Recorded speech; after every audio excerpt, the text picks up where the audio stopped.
Little ducklings. Fresh eggs for breakfast.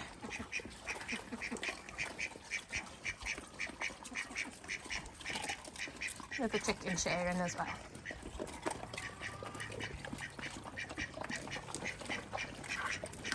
Aria picks it up and trots off with it.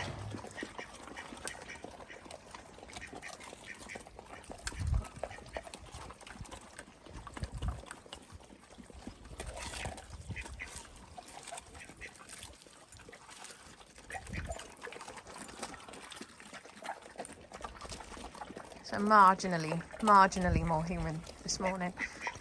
So I'm gonna walk and do the usual stuff with the dogs.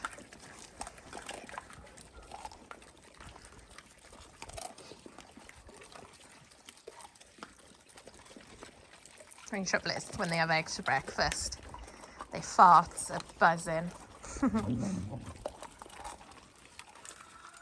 But they do enjoy their eggs. So the dogs are on a very important mission, finding a tennis ball in the long grass. See how Dudley's tail's like a helicopter tail? That's the scenting wag that he does. It's just like a helicopter. I don't know, there's no other way of really saying it. But when he's on the scent, that's how he moves his tail. And you find that other dogs do a similar sort of helicopter. There you go, he's got it. Good boy, Duds! Good boy, Duds. Bring it back. Dudley. Thank you.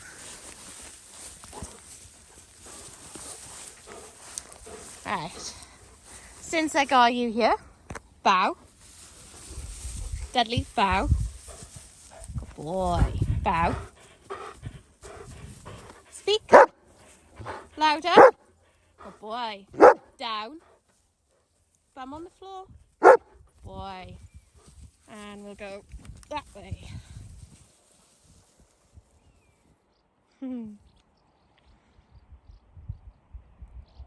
Good thing about this long grass, this is quite hard, and Lucca's waiting because she knows I keep one in my pocket for her.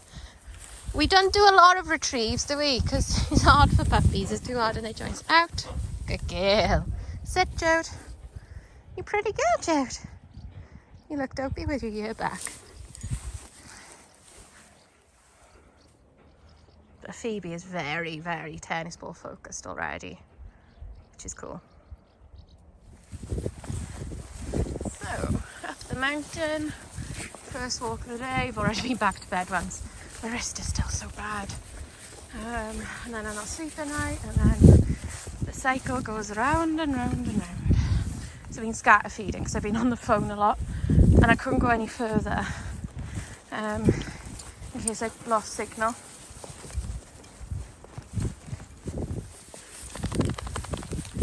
That is gross, Aria. Ming it. Come on, let's go. I was going to say, I'd be surprised. Wow, Raven didn't go in there. You would go back through it though, wouldn't you, Aria?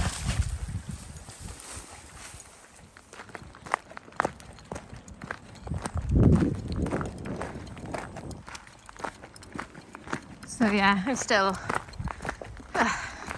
wrecked, but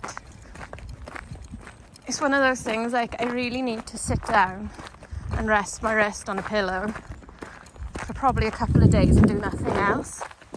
But for me and the dogs, if you imagine me minus my bad wrist, I think being out is better, like mentally, physically, for me, obviously for the dogs. Like yesterday was fine. They had 3 lots of half hours in the field, and I just sat down and let them do their thing. There's a 20-minute video going up on the members section when I get back in, because I got to upload it onto, I can't set it to members only off the mobile app,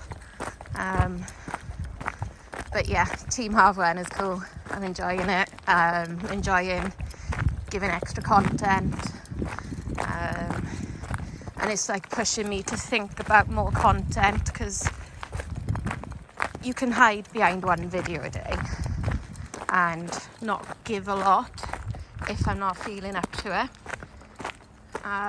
But it's hard to do that for two. So I think the members have had quite a lot of training content.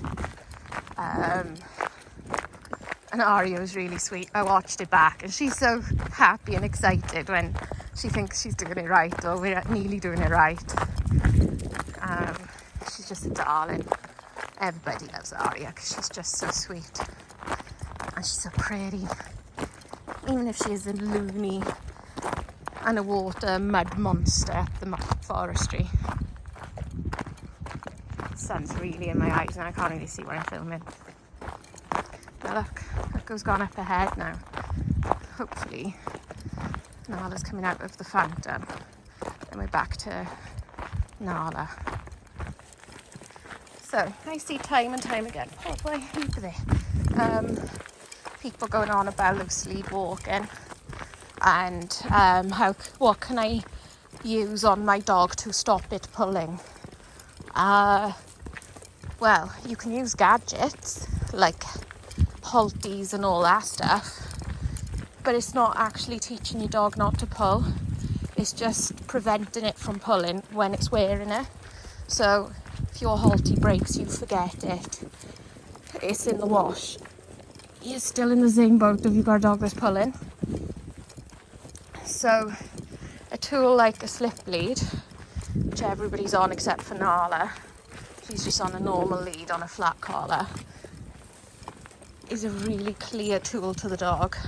When it pulls, it goes tight, and when they stop pulling, it goes loose.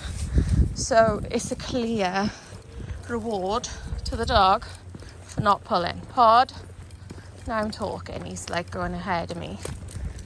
Pod, stop, everybody wait. So I teach them the wait command. Wait is just to stay in whatever form you're in. It's a stop command. Pod. So he's been good until I started filming, and now he's using my distraction of filming. So I've just shortened his lead in my hand and a couple of little stop him. Good guys. Sorry, stop filming because there was somebody walking behind me, and I'm still not very good at filming when there's somebody walking behind me. So yeah, slip lead, really clear, like negative if they pull, positive when they stop. So that is really clear to the dog, what's good and what's bad. And you can make it even clearer by rewarding them when they're good, when they do it right. And then I was listening to a podcast, and it was kind of about something different, but they ended up talking or using loose lead walking as an example. It was like, saying, why must a dog walk side by side with you, not be slightly ahead of you when it's on a lead? Well, if it's slightly behind you or by the side of you, it's less likely to pull. If I let Pod go out to the end of his lead now, so he's already creeping in a bit of tension in that lead. Pod, he can't help himself. Whereas if he's by the side of me, he's less likely to pull because that's clear boundary. See the difference? Go. Good boy. So yeah, I'll carry on in a sec. I think there's nail. Was there no nail? Yeah, there's nail. So there are some dogs who can cope with being out on the end of the lead without it turning into a pull. Pod! You just sort out Aria's foot. Lift this leg up, Aria. There we go. She's just over. So Aria can be ahead without pulling. Pod can't. See? See, look at him bracing against her. So I want him to loosen up and move his front legs. There we go. Good, guys.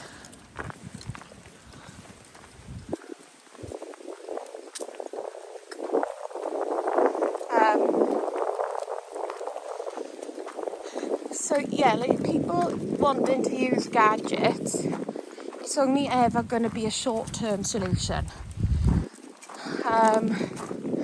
You know, for example, like say you lived on a street, you had to walk 200 yards before your dog could be off lead. Then, and you know your dog's excited because the dog's going for a walk. So then, like, I'd understand maybe using a gadget for the 200 yards. But once your dog's had a run off lead and it's less exciting, why don't you work on teaching your dog to loose lead walk? Or why didn't you train the 200 yards? Lots of sit stays, down stays, stand stays, turning around, mixing up where you're going. And, you know, always reward your dog for what it does good, when it does good. So Aria can be loose. Only keeping him on lead this far, just to talk to you a little bit. But I put Pod behind me. See how the lead is loose? By putting him behind me, it's taken away a lot of the visual stimulation, which means he's far less likely to forget that he's on lead and pull. Pod, see how he's creeping? Good boy. He knows and he can do it. You know, he's perfectly capable of loose lead walking. And he's even better on his own. The more dogs I've got on lead, the more likely he is to pull. Because Pod's one of those dogs that's got, like, we call it fear of missing out, or FOMO. He is worried all the time he's going to miss out on something.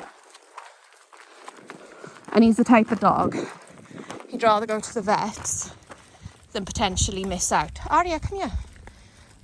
See how she had to loosen the lead for me to take it off.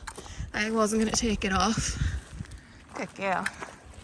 Till she came to me and loosened it. So Pod's tried to go the other side behind me. Pod. So because, Pod, so he's not quite giving in. The lead's loose, by the way. Wait. Pod, wait.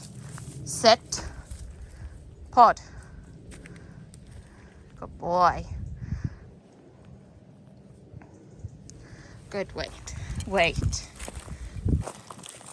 So what I don't want him to do is charge off. Wait. Wait. Okay. Okay, good boy. Good boy. So okay is my release word. And like, be realistic with your expectations as well. Like how long you need them or want them to loose lead walk for. And how many little breaks you're going to give them to sniff and have a look, you know, have a little wander still on lead before they go back to loose lead walking. So yeah, anyway, I'm going to leave this here. I shall see you all soon. Bye.